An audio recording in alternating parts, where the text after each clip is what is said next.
गर्भवती बंदर और सहानुभूति दिखाने वाले सास और बहू। एक दिन गंगा और मंगा मिलकर सब्जियां खरीदने मंडी पहुंचते हैं। रास्ते में वो लोग देखते हैं कि एक जगह बहुत सारी भीड़ जमी हुई थी। ये लोग जब वहां पहुंचते हैं तो वहां वो लोग देखते हैं कि एक मदारी एक बंदर से उछल कूद करवा रहा था। इसे देखकर वहां पर खड़ी भीड़ खूब मजे उठाते हुए तालियां बजा रही थी। मंगा भी उन लोगों के साथ मिलकर, अरे वाह ये तो बड़ा मजेदार है सासू माँ, आप भी देखो ना सासू माँ ऐसा बोलते हुए इस तरह वो भी खुश हो रही थी। लेकिन गंगा ने उस बंदर की परिस्थिति को देखा। वो बंदर गर्भवती थी, ऊपर से वो बहुत कमजोर भी दिखाई दे रही थी। लेकिन वो मदारी उस बंदर को मार मार के उछल कूद करवा रहा था। ये सब देखकर गंगा का मन पिघल जाता है और उस बंदर पर दया आती है और साथ ही उस मदारी पर बहुत गुस्सा आता है। गंगा उस मदारी से कहती है, अरे भाई ये सब क्या है? तुझ में थोड़ी भी अकल है या नहीं? ये बंदर कितनी कमजोर दिखाई देती है, ऊपर से वो गर्भवती है और तू उससे उछल कूद करवा रहा है। भले ही उस बंदर के मुंह में जबान ना हो, लेकिन तुम इतना अन्याय कैसे कर सकते हो? इस तरह वो उस मदारी को डांटती है। तब वो मदारी कहता है, अरे माँ जी, ये आप क्या बोले जा रहे हो? बंदर होते हैं उछल कूद करने के लिए। वो अगर उछल कूद ना करें तो हमें पैसे कहाँ से मिलेंगे और आपको एंटरटेनमेंट कहाँ से होगी? अगर ऐसी बात है तो तू क्यों नहीं करता उछल कूद? तब लोग और भी ज्यादा खुश होंगे और खुशियां मनाएंगे। अरे अम्मा, मैं नाचने के लिए तो तैयार हूँ, लेकिन मेरे पास उसकी जैसी पूंछ नहीं है ना इसीलिए इस बंदर से ही उछल कूद करवा रहा हूँ, समझ गई? इस तरह वो बड़े ढीठ तरीके से जवाब देता है। ये बात सुनकर गंगा बोलती है, अच्छा तो ये बात है, इसका मतलब तू चाहता है कि तेरी एक पूंछ हो, यही ना? ठीक है, तो ऐसा ही करते हैं। ऐसा बोलकर गंगा अपने जादू से उस मदारी की एक पूंछ निकाल देती है। ये देखकर वहां खड़े सब लोग हंसने लगते हैं।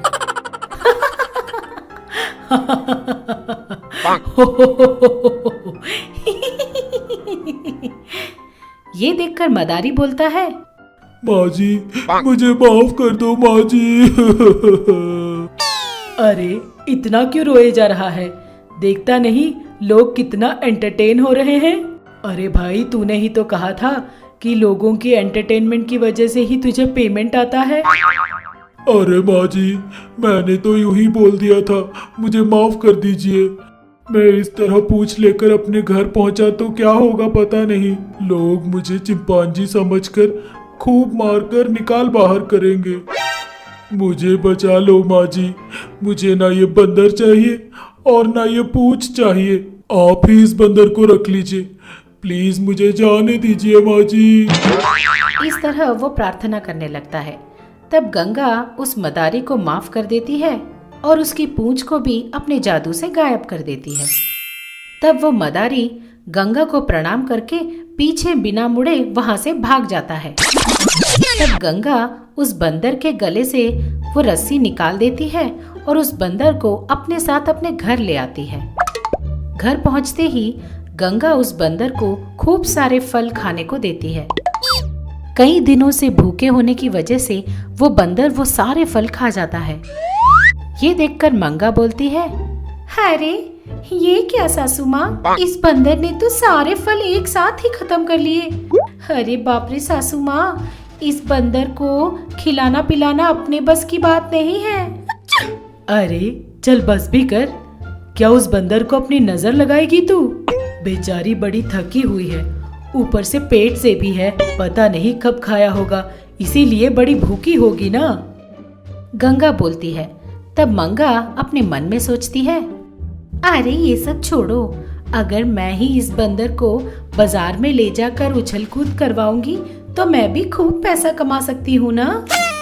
इस तरह मंगा अपने मन में सोचती है। मंगा को देख रही गंगा को समझ में आ जाता है कि वो अपने मन में क्या सोच रही है। तब गंगा उससे कहती है, क्या बात है मंगा, तू भी कहीं उस मदारी की तरह इस बंदर से उछल कूद करवा के पैसे कमाने का तो नहीं सोच रही ना? अगर तेरे मन में ऐसे विचार हैं तो उन्हें अभी निकाल बाहर कर, वरना तेरी भी उस मदारी की तरह पूंछ निकल जाएगी, समझी? इस तरह गंगा मंगा को समझाती है। तब मंगा मन में सोचती है, अरे बाप रे, मेरी सासू माँ मेरी पूंछ कैसे भी तरह लगवा देगी। बैठे बैठे इनसे पंगा क्यों लूं? चुपचाप उस बंदर से दूर ही रहूं तो अच्छा है मेरे लिए। वैसे भी मेरी सासू माँ को पता नहीं इन जानवरों से इतना लगाव क्यों है। इस तरह वो अपने मन में सोचती है और गंगा से कहती है, अरे मैं ऐसा क्यों सोचूंगी सासू माँ? बेचारी बंदर गर्भवती है ना, उसे खूब खाकर आराम करने दो। ऐसा बोलकर वो वहाँ से चली जाती है। थोड़ी देर बाद गंगा किसी काम से बाजार जाती है। उस समय मंगा कानों में ईयरफोन लगाकर पेड़ों को पानी दे रही थी। उसी वक्त शॉर्ट सर्किट होता है और करंट का वायर मंगा पर गिरने ही वाला था कि तभी वो गर्भवती बंदर आकर मंगा को बचा लेती है और खुद उस वायर में फंस जाती है। इस तरह वो बेचारी बंदर शॉक की वजह से मर जाती है।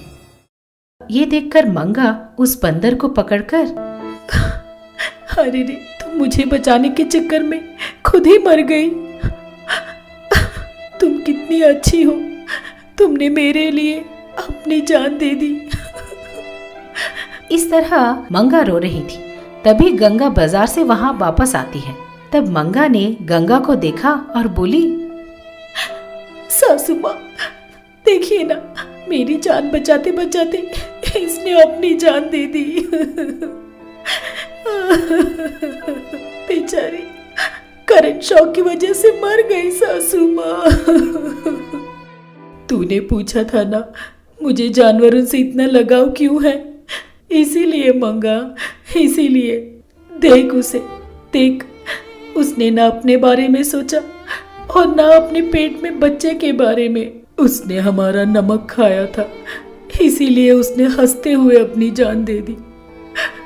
इसीलिए मुझे जानवरों से इतना प्यार है। यही है इन जानवरों की महानता। सासू माँ, किसी भी तरह इसे फिर से जिंदा कर दो सासू माँ, इसे बचाओ। जब वो जिंदा थी मैं उसका मोल समझ नहीं पाई। प्लीज सासू माँ, उसे किसी भी तरह बचा लो सासू माँ, उसे जिंदा कर दो।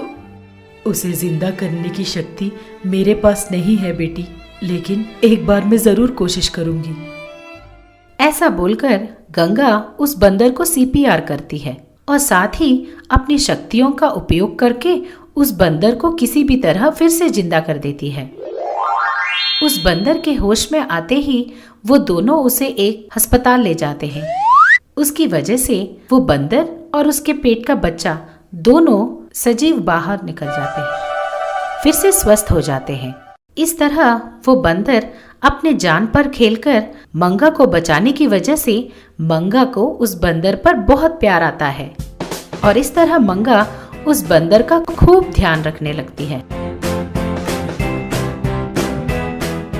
मंगा अपने घर के पेड़ों को पानी दे रही थी। तभी एक लड़की बड़े स्टाइल से तैयार होकर उसके घर के सामने से जा रही थी और वो मंगा के पास आती है। हाय मंगा, हाउ आर यू? कौन हो तुम? मैंने तो तुम्हें कहीं देखा है। अरे मंगा, मैं रेणु हूँ। रेणुका, तेरे बचपन की दोस्त। अरे रेणुका, अरे यार, तू कैसे है? अरे यार, पूरा नाम लेकर मेरी इज्जत मत उतार, प्यार से तू रेणु बुलाना। वो सब ठीक है, कहाँ जा रही है तू? ऊपर से बड़ी स्टाइल से तैयार हुई है आज। अरे कुछ नहीं यार, यही पास की गली में एक नया ब्यूटी पार्लर खुला है, वहीं जा रही थी। तुझे देख के लगता है कि ब्यूटी पार्लर जा नहीं रही, वापस आ रही है। अरे ऐसा नहीं है मंगा, उस ब्यूटी पार्लर को उन्होंने लकड़ी से ही बनाया है। वो अब ब्यूटी पार्लर कम टूरिस्ट स्पॉट ज़्यादा हो गया है, इसीलिए सब लोग वहाँ जाकर सेल्फी लेकर फेसबुक में, ट्विटर में ट्वीट करके लाइक्स ले रहे हैं। इसीलिए मैं भी तैयार होकर सेल्फी लेने के लिए जा रही हूँ। ऐसा बोलकर वो वहाँ से चली जाती है। रेनू की बातें सुनकर मंगा को एक ख्याल आता है। ये सब क्या है? सिर्फ लकड़ी से घर बना देने से लोग इस तरह देखने जा रहे हैं। अगर मैंने अंडरग्राउंड में ब्यूटी पार्लर खोल दिया तो तब सारे लोग मेरे ब्यूटी पार्लर के सामने ही लाइन लगाएंगे। मस्त आइडिया है, इस तरह मैं खूब पैसे भी कमा पाऊंगी। ऐसा सोचकर वो तुरंत अपने घर के पीछे एक गड्ढा खोदना शुरू करती है। इस तरह कुछ दिन मेहनत करके एक सुंदर सा अंडरग्राउंड ब्यूटी पार्लर बना देती है। सबसे पहले उसने अपने दोस्त रेणुका को ही उस अंडरग्राउंड ब्यूटी पार्लर को देखने बुलाती है। ये देखकर रेणुका दंग रह जाती है। तब वो मंगा से कहती है, बाप रे बाप, ये जगह तो बहुत बढ़िया है यार, मुझे तो ये जगह बहुत पसंद आई। अच्छा रुक जा, एक सेल्फी लेकर इसे पोस्ट करती हूँ। इस तरह वो दोनों मिलकर एक सेल्फी लेकर उसे इंटरनेट में पोस्ट कर देते हैं। तब सारे लोग उस अंडरग्राउंड ब्यूटी पार्लर को देखने के लिए खूब लाइन लगाकर आ जाते हैं। ऊपर से सेलिब्रिटी भी आ जाते हैं। ये सब देखकर मंगा बहुत ज्यादा खुश थी। वो खुशी खुशी अपने दोस्त से कहती है, अरे ये सब क्या है यार, मेरे ब्यूटी पार्लर देखने के लिए हीरोइन भी आ रही है। ये सपना है या सच में हो रहा है? तुझे अभी भी शक है क्या? ये पक्का सपना ही है, ऐसा उसकी दोस्त बोलती है। तुरंत मंगा की आँख खुल जाती है और वो नींद से जाग जाती है। अरे रे, ये सब क्या सपना था? चलो कोई बात नहीं, वैसे भी मेरा अंडरग्राउंड ब्यूटी पार्लर तो तैयार हो गया है ना। बस एक बार रेनू आकर मेरे ब्यूटी पार्लर के बारे में एक पोस्ट लगा दे बस। हीरोइन तो क्या, देवता लोग भी मेरे पास ही आकर फेशियल करवाएंगी। वो इस तरह बोल रही थी कि तभी गंगा बोलती है, पहले तू ये बता, तुझे फेशियल करना आता भी है? ऐसे कैसे ब्यूटी पार्लर लगा दिया? जो काम तुझे नहीं आता तो उसमें क्यों घुस जाती है? वैसे भी मैं तुझसे पूछती हूँ, तुझे इतनी सारी आशाएं और लालच क्यों है? बता। इन्हें लालच या आशाएं नहीं कहते सासू माँ, ये मन की सोच है, पैसे कमाने के लिए। ऐसा बोलकर अपना मुंह फुलाकर वहां से चली जाती है। जाकर वो अपने दोस्त रेनू को बुलाती है। रेनू सचमुच अंडरग्राउंड ब्यूटी पार्लर को देखकर दंग रह जाती है।